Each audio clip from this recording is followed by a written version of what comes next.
दोस्तों, आपका स्वागत है मेरे YouTube चैनल केमिस्ट्री पॉइंट में। मैं हूं एस यादव। आपके साथ ये मैं क्वेश्चन डिस्कस करने जा रहा हूं। ये नीट 2016 का क्वेश्चन है। ये क्वेश्चन हमें बहुत अच्छा लग रहा है क्योंकि इसका डिटेल एक्सप्लेनेशन बहुत इंपॉर्टेंट रहेगा। इससे आपके कई सारे क्वेश्चन बन जाएंगे। ठीक है, बहुत बढ़िया क्वेश्चन। अगर एक एक ऑप्शन इसका एक्सप्लेन करेंगे तो ये बहुत टाइम लेने वाला भी क्वेश्चन है, लेकिन इंपॉर्टेंट बहुत है। इसे कई सारे कॉन्सेप्ट को दे रखा है जो कि आपके कई और क्वेश्चंस निकालने में हेल्प करेगा और आपका नॉलेज को अच्छा आपका इंक्रीज कर देगा। ठीक है, तो इसमें पूछा गया है कि इन स्टेटमेंट, 4 स्टेटमेंट दिए हैं, इनमें से कौन सा स्टेटमेंट रॉन्ग है। ठीक है, तो पहला स्टेटमेंट दिया है PH5 and BiCl5 do not exist. तो ये बात सही है क्योंकि PH5 एग्जिस्ट नहीं करता है, BiCl5 भी एग्जिस्ट नहीं करता है। अब क्यों नहीं एग्जिस्ट करता? PH5 जो होता है ये अनस्टेबल होता है। ये PH5 जो होता है कैसा होता है? अनस्टेबल होता है, और इस वजह से ये क्या करता है, ये बनेगा भी तो तुरंत फास्फीन में टूट जाएगा और हाइड्रोजन गैस हमारी निकल जाएगी। ये आपका फास्फीन है, फास्फीन बन जाएगा। ऐसा होता क्यों है? इसका रीजन ये है कि अगर आप देखें ये PH5 क्यों एग्जिस्ट नहीं करता है, जिसको मैं आपको एक्सप्लेन करता हूं। देखिए, वैसे हमने नॉर्मली बताया था कि जो थर्ड पीरियड के एलिमेंट होते हैं वो अपनी मैक्सिमम कोवेलेंसी फॉर्म करते हैं, और थर्ड पीरियड के एलिमेंट में मैक्सिमम कोवेलेंसी क्या होती है? जितने उसके वैलेंस इलेक्ट्रॉन होते हैं। तो फास्फोरस जो है या नीचे के एलिमेंट जो है इसमें 5 ग्रुप 15 है, तो 5 वैलेंस इलेक्ट्रॉन हो जाएंगे, और इसकी मैक्सिमम कोवेलेंसी कितनी होगी भाई? 5 होगी। जनरली 5 ही होती है, आपने बढ़ाया होगा। जैसे आप कह सकते हैं PCl5 एग्जिस्ट करता है तो PH5 भी एग्जिस्ट करना चाहिए। ठीक है, तो ये क्यों एग्जिस्ट नहीं करता है? हाइड्रोजन के साथ फास्फोरस 5 बॉन्ड क्यों नहीं बनाता है? ये कैसे आप एक्सप्लेन करेंगे? देखिए इसको। जो कि फास्फोरस है, फास्फोरस का अगर इलेक्ट्रॉनिक कॉन्फ़िगरेशन आप देखेंगे, इसका एटॉमिक नंबर 15 होता है। इसका अगर ग्राउंड स्टेट में आप देखेंगे अगर, तो ये बनता है आपका नियॉन 3s2 3p3 बनता है। ठीक है, और यहाँ पे आपका जो होगा 3d ऑर्बिटल आपका एक खाली होगा। 3d ऑर्बिटल आपका यहाँ पे एक खाली हो जाएगा। तो इसको अगर हम अनपेयर्ड इलेक्ट्रॉन की बेसिस पे देखें तो फास्फोरस में हमारा यहाँ पे देखो, तो 3s2 में 2 पेयर्ड इलेक्ट्रॉन है, 3p3 में आपके 3 अनपेयर्ड इलेक्ट्रॉन है, यहाँ 3 अनपेयर्ड इलेक्ट्रॉन है। ठीक है, d ऑर्बिटल हमारा ये खाली है, d ऑर्बिटल खाली। तो इसमें कोवेलेंसी कितनी है?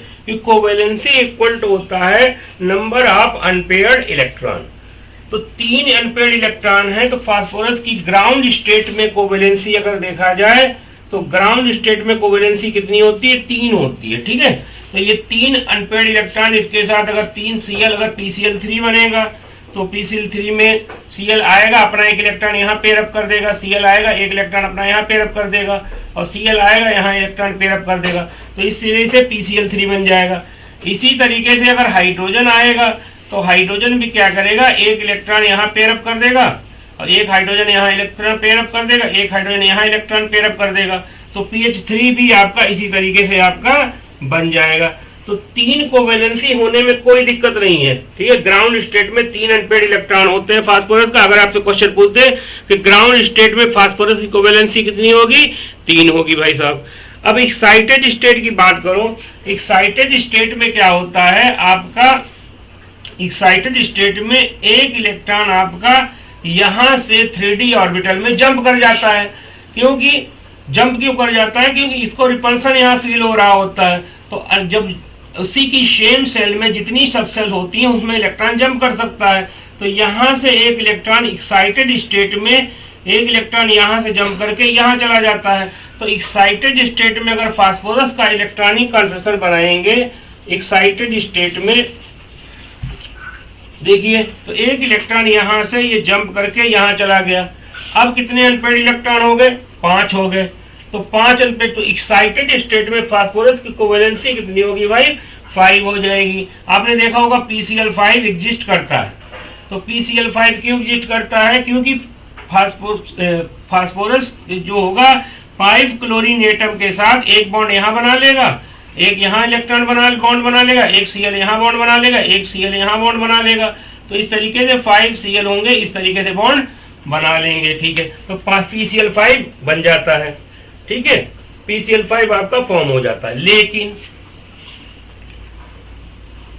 अब देखें, अगर मान लो हम PH5 क्यों नहीं बनता, तो PH5 बनने के लिए क्या चाहिए, देखो एक्चुअली होता क्या है, अगर ग्राउंड स्टेट की बात करें फास्फोरस की, तो ग्राउंड स्टेट में आपका ये होता है, यहाँ पे 2 इलेक्ट्रॉन है, तो ग्राउंड स्टेट में आपका ये इलेक्ट्रॉन यहाँ है, ग्राउंड स्टेट में ऐसा होता है। अब देखो हाइड्रोजन जो यहाँ से इलेक्ट्रॉन यहाँ जंप करने के लिए, यहाँ से इलेक्ट्रॉन को यहाँ जंप करने के लिए 3D में जाने के लिए, यहाँ दो पेयर्ड इलेक्ट्रॉन, यहाँ से इलेक्ट्रॉन यहाँ जाने के लिए बहुत ज्यादा एनर्जी चाहिए।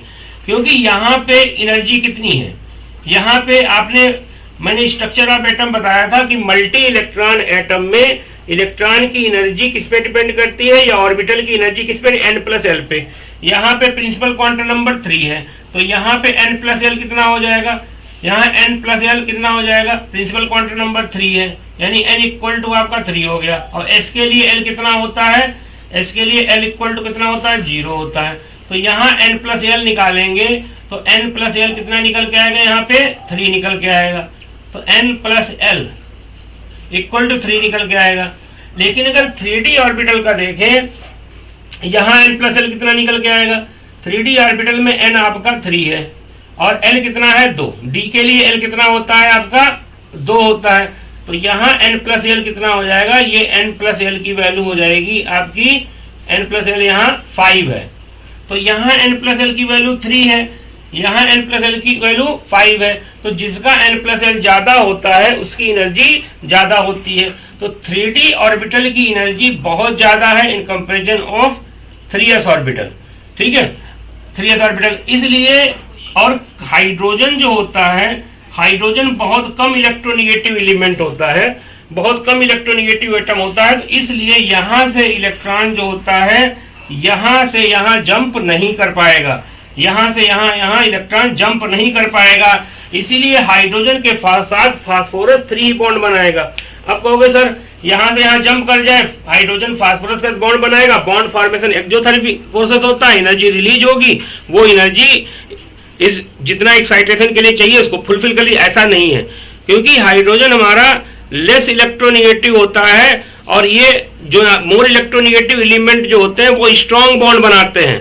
ठीक है, आपने स्टीवेसन फार्मूला देखा होगा, मोर इलेक्ट्रोनेगेटिव बॉन्ड एटम जो होते हैं स्ट्रॉन्ग बॉन्ड बनाते हैं, उसमें एनर्जी ज्यादा रिलीज होती है। इसीलिए हाइड्रोजन कम इलेक्ट्रोनेगेटिव है, इसलिए यहाँ से यहाँ इलेक्ट्रॉन जंप नहीं कर पाएगा। अगर जंप करता भी है तो उसके लिए जो हाइड्रोजन बाद में बॉन्ड बनाएगा फास्फोरस के, दो एक्स्ट्रा बॉन्ड PH5 बनाएगा, तो उसमें इतनी एनर्जी रिलीज नहीं होती है कि PH5 फॉर्म कर पाए। तो मेन रीजन यही है। लेकिन क्लोरीन के साथ, अब क्लोरीन ज्यादा इलेक्ट्रोनेगेटिव एलिमेंट होता है, तो क्लोरीन क्या करेगा, एक इलेक्ट्रॉन यहाँ से यहाँ जंप कर देगा और PCl बॉन्ड जो होगा ये स्ट्रॉन्ग बॉन्ड होगा, और क्लोरीन की इलेक्ट्रोनेगेटिविटी ज्यादा है, उसमें एनर्जी भी ज्यादा लिबरेट होगी, तो ये इलेक्ट्रॉन यहाँ से यहाँ एक्साइट कर लेता होगा। तो इसलिए याद रखना PH5 फॉर्म नहीं करता है। ठीक है, वेकेंट ऑर्बिटल होने के साथ साथ भी PH5 फॉर्म नहीं करेगा, और जबकि PCl5 फॉर्म करेगा। तो इस तरीके से ये आपका क्लियर हो गया होगा PH5 क्यों नहीं होता है। चलिए अगला देखते हैं भाई। तो यहां से समझ में आ गया PH5 एग्जिस्ट नहीं करता। अब देखो BiCl5 ये क्यों नहीं एग्जिस्ट करता, तो इसका रीजन यही है मेरे लाल, इसका रीजन होता है इनर्ट पेयर इफेक्ट। क्या रीजन है, इनर्ट पेयर। जो अगर क्वेश्चन पूछ दिया जाए कि P ब्लॉक के एलिमेंट वेरिएबल कोवेलेंसी क्यों शो करते हैं, जैसे फास्फोरस 3 कोवेलेंसी शो करता है, 5 कोवेलेंसी शो करता है। ठीक है, जैसे आपका पूछ दिया जाए उसके आगे जैसे क्लोरीन है, क्लोरीन आपकी 1 वैलेंसी शो करता है, 3 वैलेंसी शो करता है। ठीक है, और आपका 5 वैलेंसी 7 वैलेंसी, तो ये तो सही करते हैं। लेकिन एक रीजन ये भी है कि P block element variable valency क्यों शो करता है, इसका एक रीजन इनर्ट पेयर इफेक्ट भी है। अब इनर्ट पेयर इफेक्ट होता क्या है, नाम ही है इनर्ट पेयर इफेक्ट। नाम क्या है? Inert pair effect. अब देखो इसका मतलब क्या होता है। बिस्मथ हमारा नाइट्रोजन फैमिली का ही लास्ट का एलिमेंट है।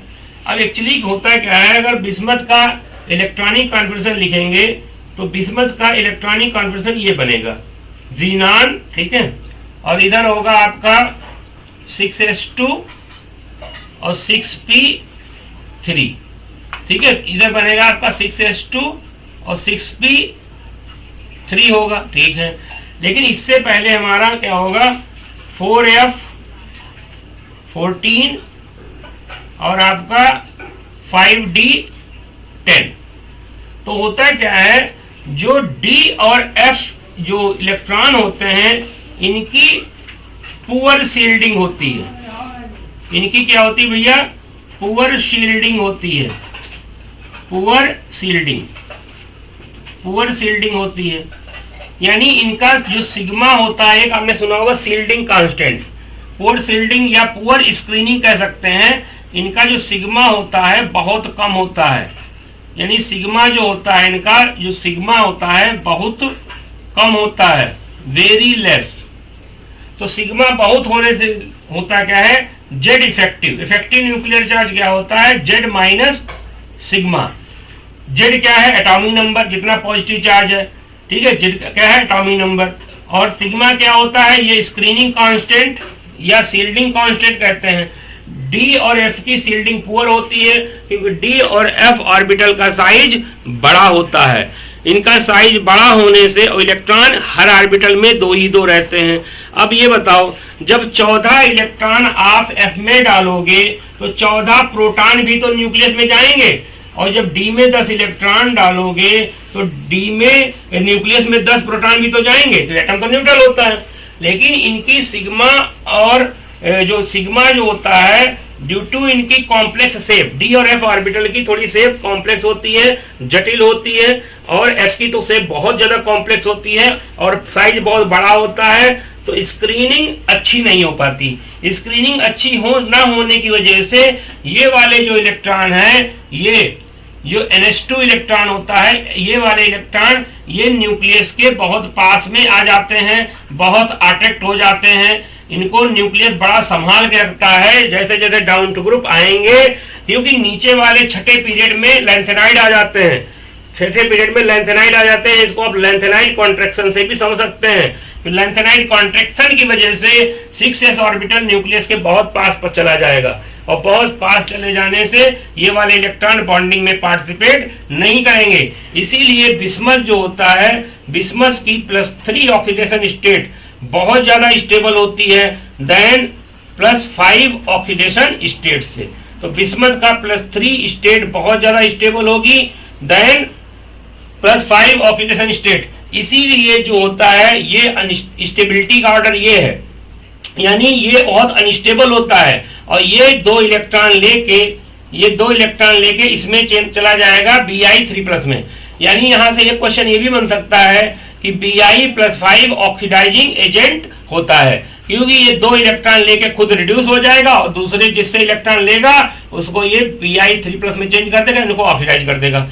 यही रीजन होता है इनर्ट पेयर इफेक्ट का। इसी वजह से इसी से अगर हम ग्रुप उसमें जाएंगे, ग्रुप 13 में, ग्रुप 13 में Tl+ ज्यादा स्टेबल होता है देन Tl3+, यानी Tl3+ हमारा क्या करेगा, ये दो इलेक्ट्रॉन लेके ये किस में चला जाएगा, Tl+ में चला जाएगा, यानी ये भी हमारा ऑक्सीडाइजिंग एजेंट होता है। ये भी स्टेबिलिटी का ऑर्डर है, ठीक है, स्टेबिलिटी यही होती है, ठीक है। इसी तरीके से हम ग्रुप 14 की बात करें, ये ग्रुप हमारा 13 हो गया, ग्रुप 14 में बात करो, ग्रुप 14 में भी आपका Pb2+ की स्टेबिलिटी ज्यादा होती है देन Pb+4 से। तो इसीलिए Pb+4 भी दो इलेक्ट्रॉन लेके ये किसमें चला जाएगा, Pb2+ में, यानी Pb+4 भी ऑक्सीडाइजिंग एजेंट होता है।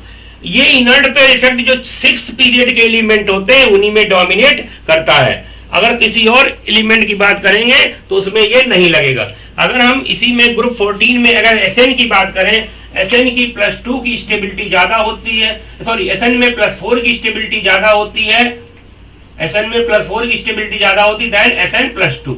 इसीलिए Sn+2 क्या करेगा, ऑक्सीडाइजिंग एजेंट का काम करता है।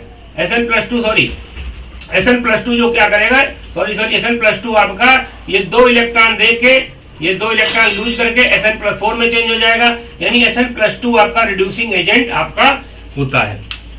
यानी ये इनर्ट पेयर इफेक्ट आपके जैसे थैलियम में लगेगा, जो इनर्ट पेयर इफेक्ट जो होता है जैसे थैलियम में लगेगा, इसमें थैलियम में लगेगा, और किस में लगेगा, इसमें थैलियम में लग जाए, सॉरी ये तो टिल्लीरियम है, ये इनर्ट पेयर इफेक्ट आपका इसमें थैलियम में लगेगा जो ग्रुप 13 का एलिमेंट है, ग्रुप 14 में लेड में लगेगा, और आपका ग्रुप 15 में बिस्मथ में लगेगा। तो यानी ये हमारा ग्रुप जो होते हैं, ग्रुप 13 से लेके ग्रुप 14, 15, ग्रुप 13 में काम करेगा, ग्रुप 14 में काम करेगा, और ग्रुप 15 में काम करता है। इसी वजह से क्या होता है, ग्रुप 13 में Tl प्लस की स्टेबिलिटी ज्यादा होती है देन Tl3 प्लस, ठीक है, और ग्रुप 14 में Pb2 प्लस की स्टेबिलिटी ज्यादा होती है देन Pb+4, और ग्रुप 15 में Bi3 प्लस की स्टेबिलिटी ज्यादा होती है देन Bi+5। इसी को क्या कहते हैं, इनर्ट पेयर इफेक्ट।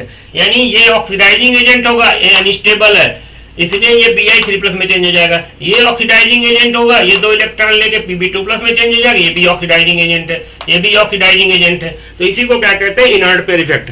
इसको एनसीईआरटी में से reluctance of NH2 electron to take part in bond formation is known as inert pair effect due to poor shielding of D and F electrons.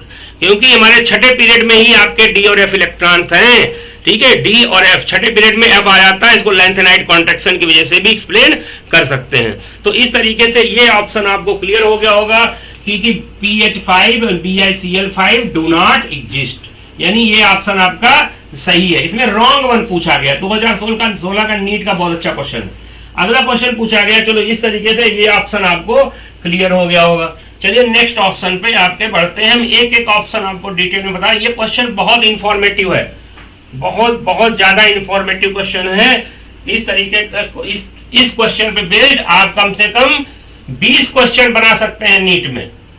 इस question पे बेस्ड आप कम से कम 20 question NEET में बना सकते हैं। अगर आपसे पूछ दिया जाए कि PH5 क्यों एग्जिस्ट नहीं करता है, क्योंकि हाइड्रोजन लेस इलेक्ट्रोपॉजिटिव है, ये फास्फोरस के इलेक्ट्रॉन को एक्साइट नहीं कर पाएगा, यानी क्योंकि उसका N+L कितना है, 3s का N+L आपका 3 है और 3d का N+L 5 है। लार्ज एनर्जी गैप, इतनी एक्साइटेशन एनर्जी आपको दे नहीं पाएगा हाइड्रोजन, ठीक है, इतना इससे बॉन्ड बनने से रिलीज भी नहीं होगी, इसलिए PH5 एग्जिस्ट नहीं करता है। BiCl5 क्यों नहीं एग्जिस्ट करता है, due to inert pair effect, क्योंकि Bi की +3 ऑक्सीडेशन स्टेट ज्यादा स्टेबल होती है।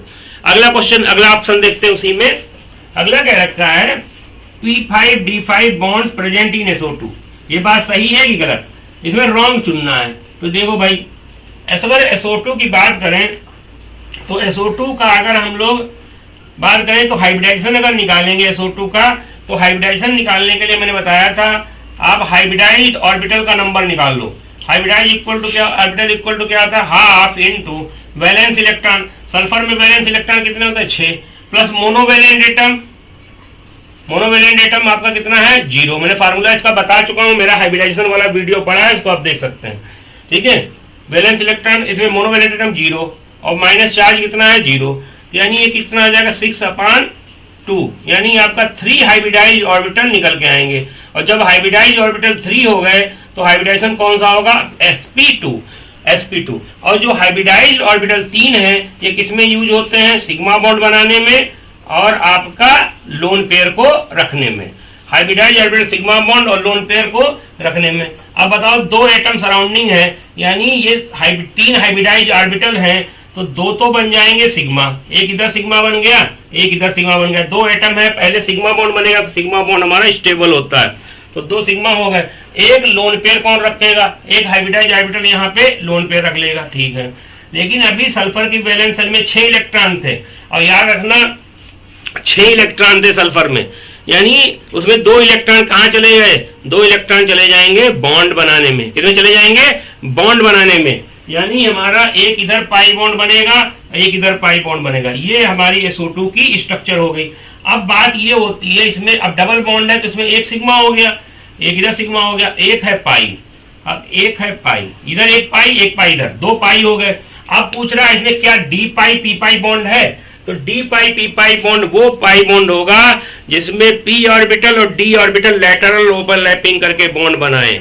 ऐसे लैटरल ओवरलैपिंग करके बॉन्ड बनाएंगे, इसको क्या कहते हैं, पाई बॉन्ड। और पाई बॉन्ड बनाने में बेटा हाइब्रिडाइज्ड ऑर्बिटल का यूज नहीं होता है, प्योर ऑर्बिटल पाई बॉन्ड को फॉर्म करता है, प्योर ऑर्बिटल पाई बॉन्ड को फॉर्म करेगा।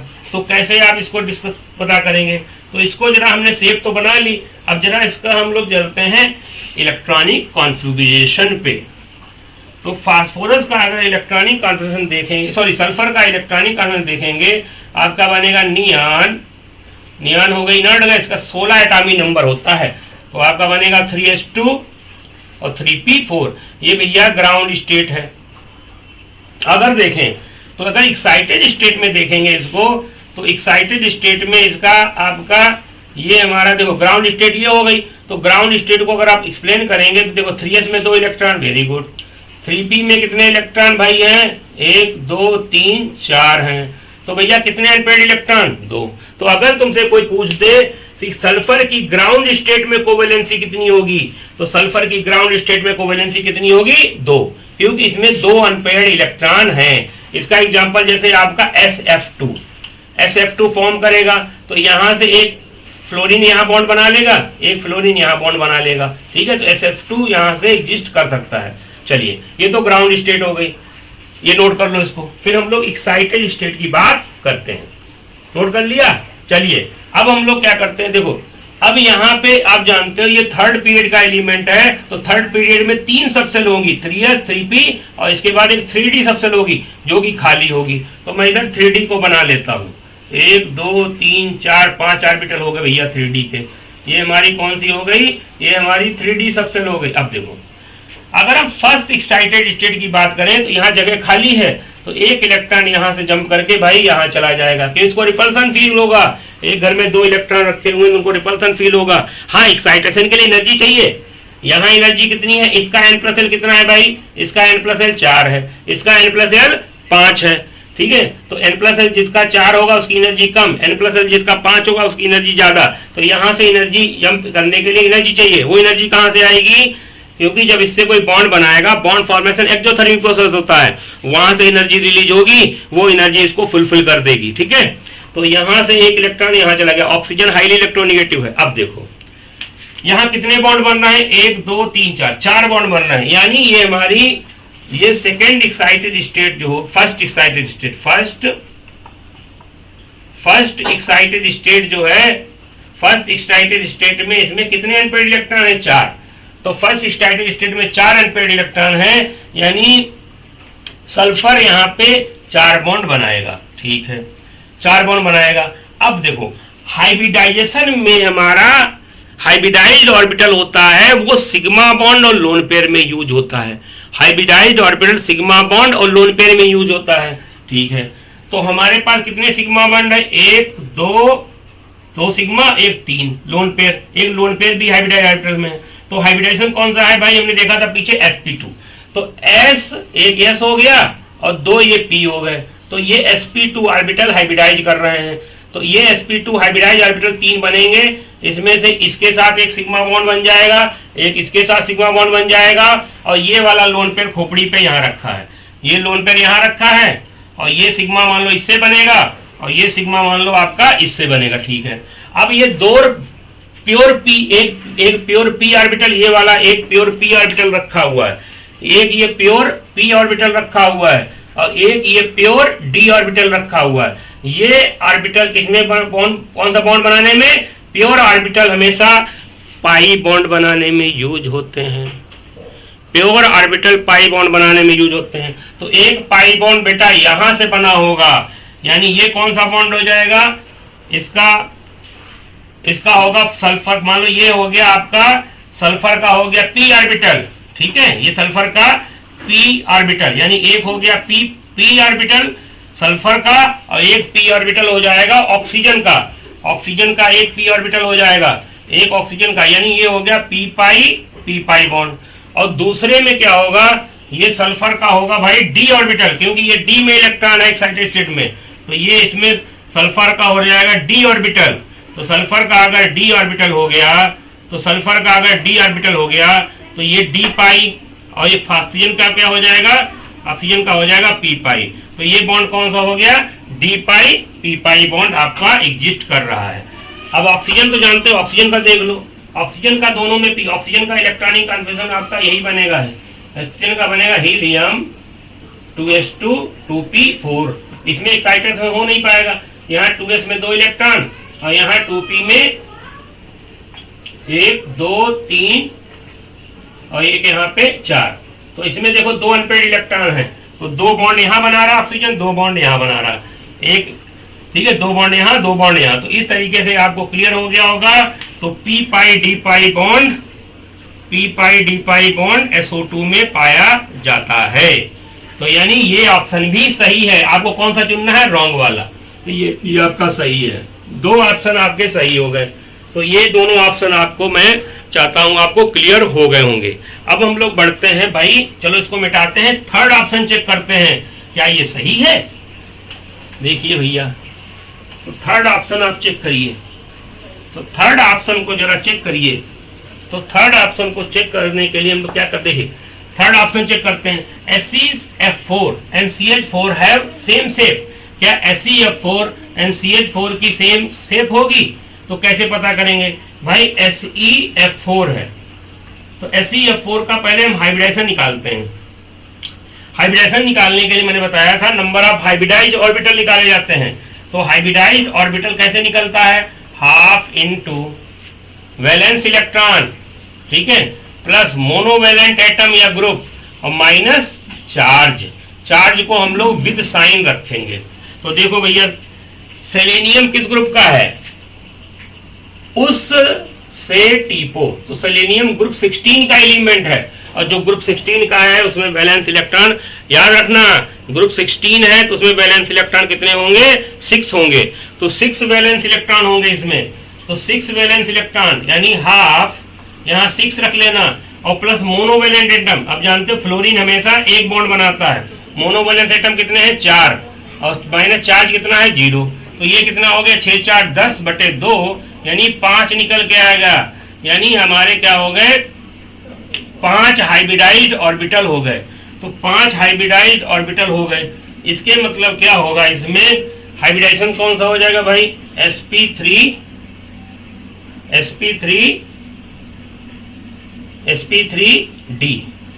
तो आपका sp3d आपका हाइब्रिडाइजेशन हो जाएगा। और sp3d हाइब्रिडाइजेशन जो होगा, तो sp3d हाइब्रिडाइजेशन में आपका ट्राइगोनल बाइपिरामिडल स्ट्रक्चर बनती है।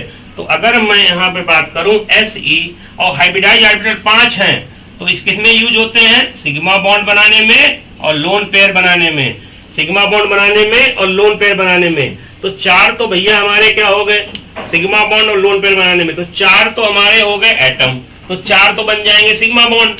तो पहले मैं इसको 5 हाइब्रिडाइज ऑर्बिटल है, मैंने बताया था, मेरा वीडियो पड़ा है हाइब्रिडाइजेशन का, उसमें देख लीजिएगा। अगर 5 हाइब्रिडाइज ऑर्बिटल है तो उनको हम ऐसे अरेंज करते हैं, और ऐसे अरेंज करेंगे। और हमने बताया था कि 5 अगर हाइब्रिडाइज ऑर्बिटल होते हैं, अगर sp3d हाइब्रिडाइजेशन होता है तो लोन पेयर को कहाँ रखते हैं, इक्वेटोरियल पे।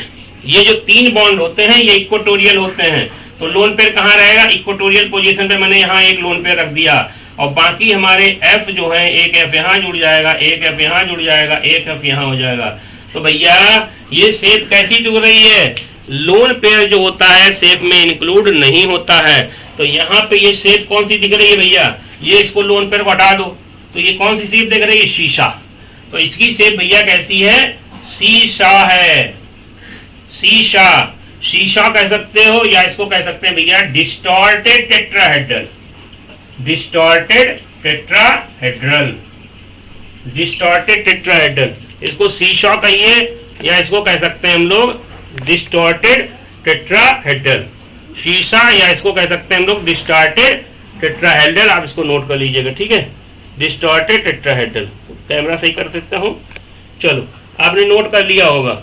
अगर मैं बात करूं CH4 की, अगर मैं CH4 की बात करूं, तो CH4 में अगर आप हाइब्रिडाइजेशन निकालना चाहते हैं तो इसकी तो शीशा हो गई या डिस्टर्ब, याद रखिएगा।